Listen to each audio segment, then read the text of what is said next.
الحمد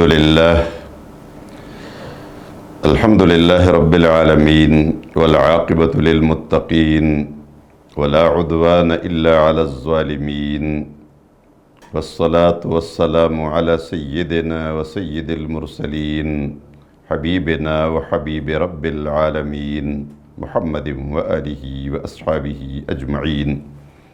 أما بعد فأعوذ بالله من الشيطان الرجيم. بسم الله الرحمن الرحيم. يا أيها النبي إنا أحللنا لك أزواجك اللاتي آتيت أجورهن وما ملكت يمينك مما أفاء الله عليك وبنات عمك وبنات عماتك وبنات خالك وبنات خالاتك اللاتي هاجرن معك وامرأة مؤمنة إن وهبت نفسها للنبي إن أراد النبي أن يستنكحها خالصة لك من دون المؤمنين قد علمنا ما فرضنا عليهم في أزواجهم وما ملكت أيمانهم لكي لا يكون عليك حرج وكان الله غفورا رحيما. رب اشرح لي صدري ويسر لي أمري واحلل عقدة من لساني يفقه قولي. سبحانك لا علم لنا إلا ما علمتنا إنك أنت العليم الحكيم. اللهم صل على سيدنا محمد وعلى آل سيدنا محمد كما صليت على سيدنا إبراهيم وعلى آل سيدنا إبراهيم إنك حميد مجيد. میرے انتہائی عزیز اور محترم بزرگوں، دوستوں اور بھائیوں اور انتہائی قابل احترام خواتین اسلام، اس سے پہلے ہم نے کزن میرج اور اسلام کے اصول کے بارے میں اسی آیت کی تلاوت کی تھی، اور اسی کے نتیجے میں ہم نے یہ بتایا بھی تھا کہ اس میں دوسرا موضوع بھی ہے، اور وہ موضوع ہے رسول اللہ صلی اللہ علیہ وسلم کی تعدد ازواج کے بارے میں، کہ اللہ تبارک و تعالیٰ نے اپنے پیغمبر کو اجازت دی ہے کہ آپ 4 سے زیادہ عورتوں کے ساتھ نکاح کر سکتے ہیں۔ اس پر لوگوں نے اعتراض کیا تھا، اور خصوصاً جب حضرت زینب رضی اللہ تعالیٰ عنہ سے نکاح ہو رہا تھا تو حضرت زینب رضی اللہ تعالیٰ عنہ کے بارے میں ایک تو وہ دوسرا مسئلہ ہے جو ہمارا مستقل موضوع آ رہا ہے انشاءاللہ، حضرت زینب رضی اللہ تعالیٰ عنہ سے نکاح اور مستشرقین مغرب اور دشمنان اسلام کا جو خطرناک پروپیگنڈا ہے اس کو ہم بالکل واضح کر دیں گے انشاءاللہ العزیز اپنے اس کے بعد کے درس میں انشاءاللہ۔ لیکن وہ چونکہ 5ویں بیوی بھی تھی، 4 بیویاں پہلے سے موجود تھی اور حضرت زینب 5ویں بیوی تھی، تو اس پر ایک طوفانی بدتمیزی برپا کیا گیا تھا کہ دوسروں کے لیے 4 ہے، آپ کے اپنے لیے 5 کیوں ہو گئی، اور پھر یہ ہے کہ اضافہ بھی ہو گیا۔ تو یہ جتنی بیویاں نبی کریم صلی اللہ علیہ وسلم کی تھی،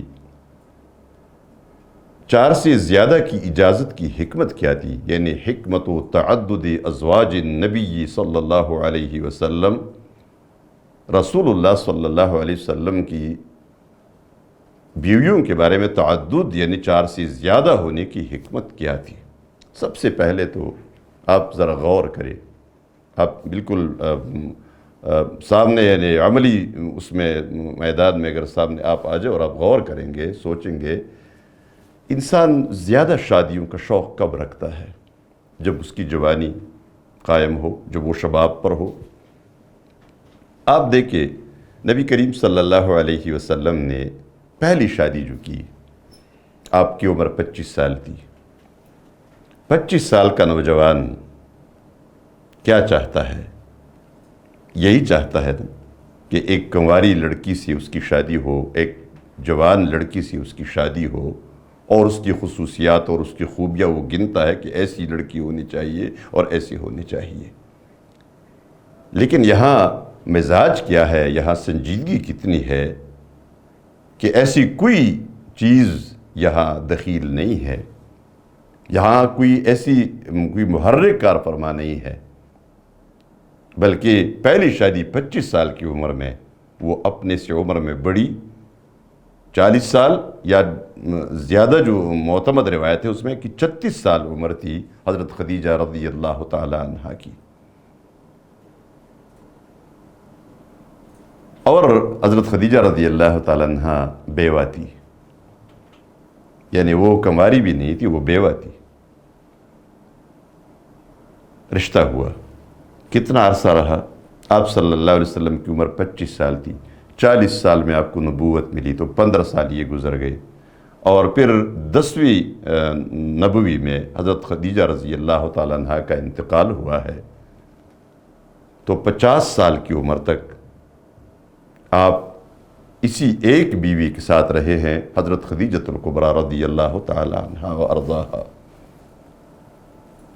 اور یہ بیوی حضرت خدیجہ رضی اللہ تعالیٰ عنہ کے اپنے فضائل، اپنے کمالات، سب سے پہلے ایمان لانے والی، سب سے پہلے اللہ کے رسول صلی اللہ علیہ وسلم کی تصدیق کرنے والی، سب سے پہلے آپ کو تسلی دینے والی، سب سے پہلے آپ پر اپنا پورا مال خرچ کرنے والی، یہ خدیجۃ الکبریٰ رضی اللہ تعالیٰ عنہ تھی۔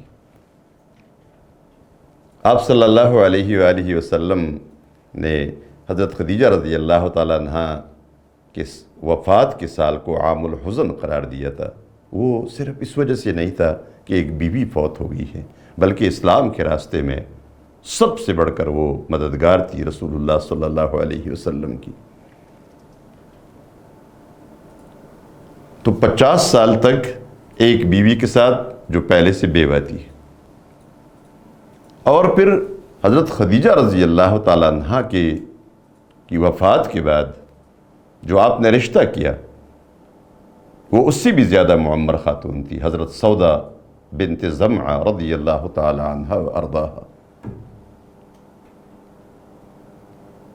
اب اس کے بعد مدینہ منورہ ہجرت کرنے کے بعد پھر تیسری بیوی حضرت عائشہ صدیقہ رضی اللہ تعالی عنہ آپ کی زوجیت میں آئی ہے، اور یہی ایک کنواری خاتون تھی جو آپ کی زوجیت میں آئی۔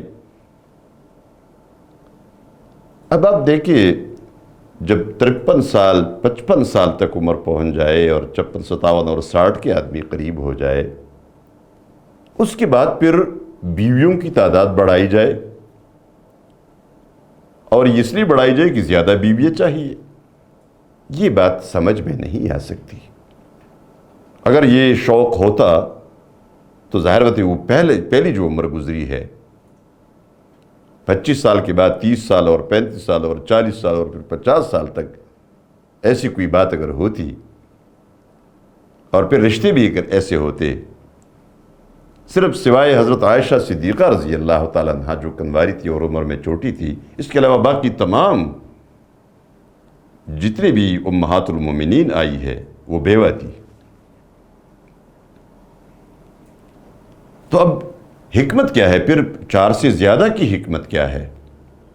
اب دیکھیے، غور کرے، پیغمبر صلی اللہ علیہ وآلہ وسلم کی زندگی پوری کی پوری امت کے لیے نمونہ ہے۔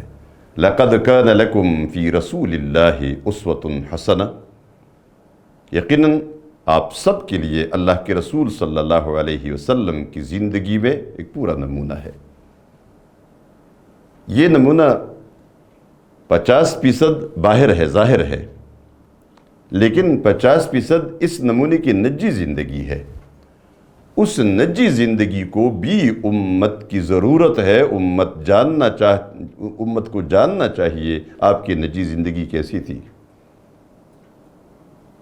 آپ کی اپنی نجی زندگی، بیویوں کے ساتھ معاملات کیسے تھے۔ یہ نجی زندگی کا پورا امت کو یہ سلسلہ پہنچ جانا یہ بہت ضروری ہے، لیکن یہ بیوی کی بغیر نہیں پہنچ سکتا۔ یہ دیکھیں جو حکمتیں ہیں، میں حکمتیں بتا رہا ہوں کہ تعدد ازواج کی حکمتیں، سب سے پہلے نمبر 1 وہ حکمت تعلیمی ہے۔ بیویاں کیوں زیادہ ہونی چاہیے؟ بیویاں اس لیے زیادہ ہونی چاہیے کہ پیغمبر کے حرم میں رہ کر، پیغمبر کی زوجیت میں رہ کر، پیغمبر کے ساتھ جو معاملات ہوئے ان تمام معاملات کا امت کو پہنچانا یہ ازواج مطہرات ہی کا کام ہو سکتا تھا۔ گویا یہاں ایک یہ مدرسہ ہے، رسول اللہ صلی اللہ علیہ وسلم کا گھر یہ دین کا ایک مرکز ہے۔ اس مدرسے سے ان معلمات کی تخریج اور ان معلمات کی تیاری یعنی ان معلمات کو یہاں سے تیار کر کے نکالنا، جس طرح ہمارے ہاں مدرسوں سے ہمارے طالب علم فارغ ہو جاتے ہیں، ان کا تخرج ہوتا ہے کہ کس لیے انہوں نے علم حاصل کیا اور اب وہ باہر معاشرے میں نکل کے معاشرے کی اصلاح کریں گے۔ اس مدرسے سے بھی معلمات کو باہر نکالنا تھا اور ان کو تیار کرنا تھا، تو اس کو کہتے ہیں حکمت تعلیمی۔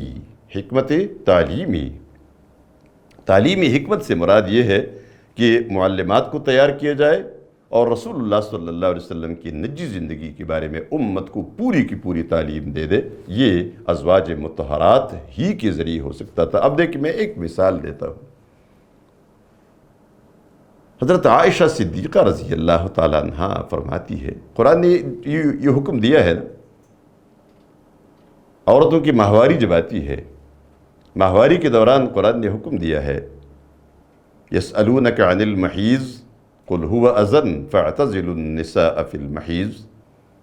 یہ عورتوں کی ماہواری کے بارے میں تم سے پوچھتے ہیں، صحابہ نے سوال کیا تھا، ان سے کہہ دو یہ بیماری ہے، یہ گندگی ہے، فاعتزلوا النساء فی المحیض، تو حیض کے زمانے میں یعنی ماہواری کے زمانے میں عورتوں سے الگ رہو۔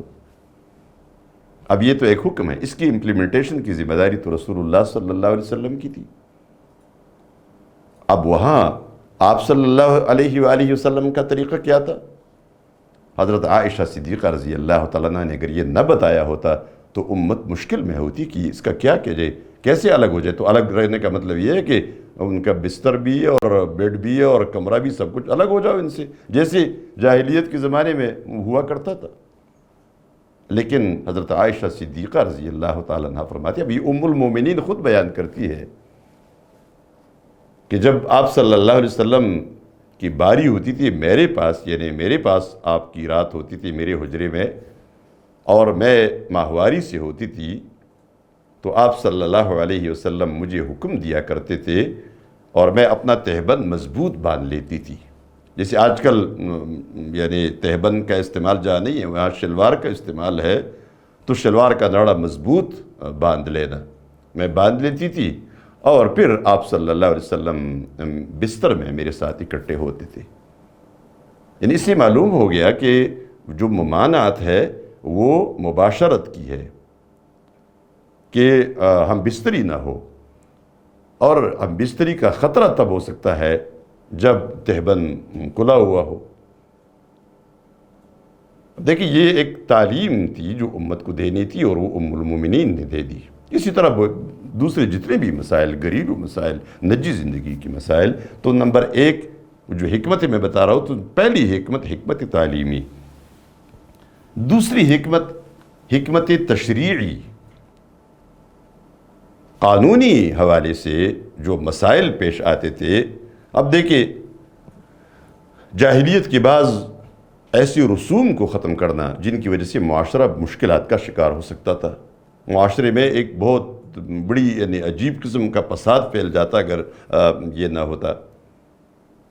جیسے ایک مثال، متبنہ کی رسم کو ختم کرنا۔ متبنہ جسے لیپالک کہتے ہیں، اڈاپٹڈ بچے کہتے ہیں، جس کسی اور کے بچے کو اپنا بچہ بنا لینا، اس میں بڑے مسائل ہیں، اس لیے کہ قرآن کریم نے جس طرح بتایا کہ ایک بچہ دو ماؤں سے وہ نہیں پیدا ہو سکتا، نہ دو باپوں سے پیدا ہو سکتا ہے۔ بچہ اگر ہے تو وہ ایک ماں باپ کا بچہ ہے، وہ دوسرے کا نہیں ہو سکتا۔ اس لیے جس نے بھی یہ کام کیا کہ کسی اور کے بچے کو اپنا بچہ بنایا، اس نے بڑا غلط کام کیا، ناجائز کام کیا، اور اس پر قرآن کریم نے پابندی لگا دی۔ آپ بچوں کو پال سکتے ہیں، یتیم بچے کو پال سکتے ہیں، لیکن اس کے باپ کے نام سے یہ نہ ہو کہ وہ آپ کے یہاں بچہ بن جائے اور یہ میاں بیوی اس کے ماں باپ بن جاتے ہیں، یہ ٹھیک نہیں، اس پر پابندی لگائی۔ اب یہ پابندی لگانی تھی تو پابندی کس طرح ہو سکتا تھا یہ؟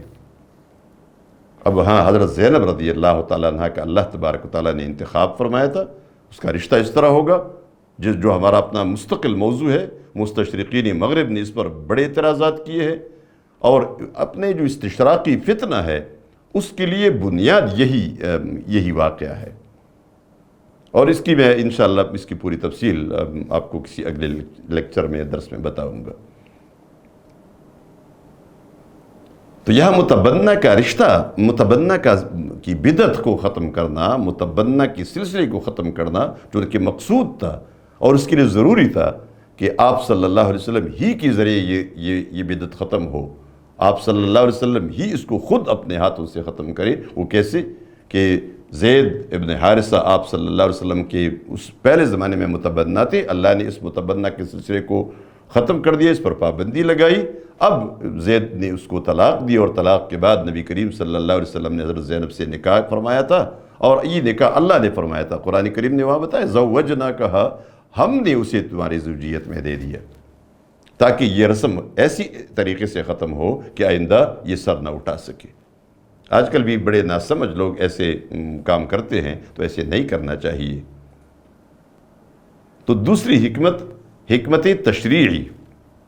اب دیکھیں تیسری حکمت اجتماعی، وہ یہ تھا کہ قبائل کے ساتھ اور جو اسلام کے کچھ ایسے مخالف لوگ تھے ان کے ساتھ تعلقات بنانا، ان کے ساتھ اچھے رسم بنانا، اور اس کے نتیجے میں اسلام کی دعوت کے لیے اور اسلام کی تبلیغ کے لیے راستے نکالنا کہ وہاں نفوذ ممکن ہو، وہاں ان کے پاس جانا ممکن ہو جائے، ان کا آنا اور ان کے دلوں کی قدورتیں اور ان دلوں کا بغض اور دلوں کی دشمنی کچھ ختم ہو جائے۔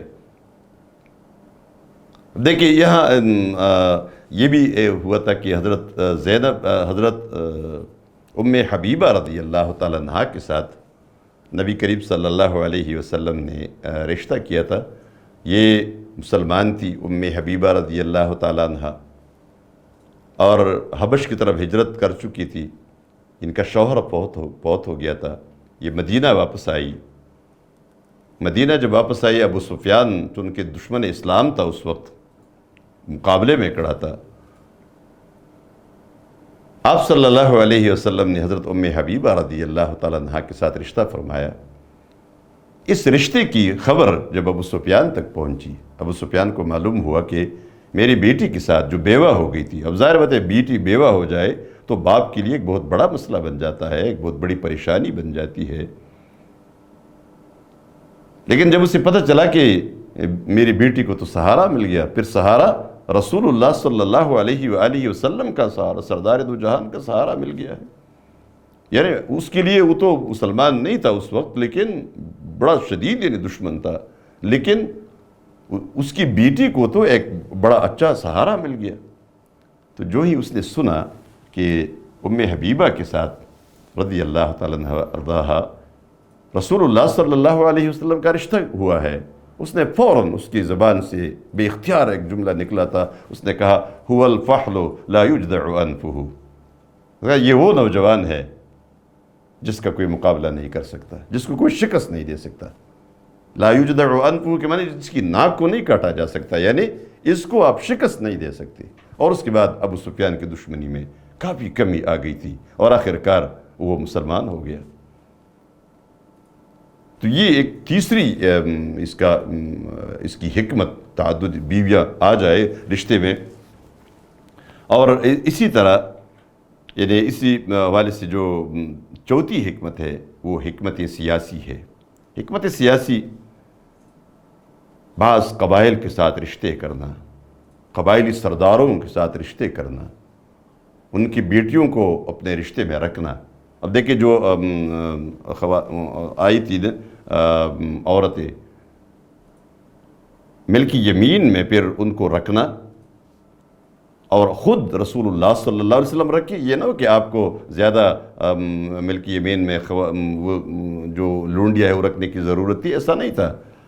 پھر جو لوگ کہتے ہیں کہ جو اچھی خاتون آئی، جو وہاں کی سردار کی بیٹی آئی یا اس کی بیوی آئی تو اس کو اپنے اس میں رکھا، یہ بات نہیں تھی۔ یہ ان کو ایک عزت دینا تھا، رسول اللہ صلی اللہ علیہ وسلم کی زوجیت میں اور آپ کے ملک میں آنا۔ یہ تالیف قلب کا ایک ذریعہ بنا تھا لوگوں کے لیے کہ آپ نے سردار کی بیٹی کو یا سردار کی بیوی کو وہ اہمیت دی ہے جو اہمیت دینی چاہیے تھی، اور اس کے نتیجے میں قبائل کے ساتھ تعلقات اچھے ہو گئے۔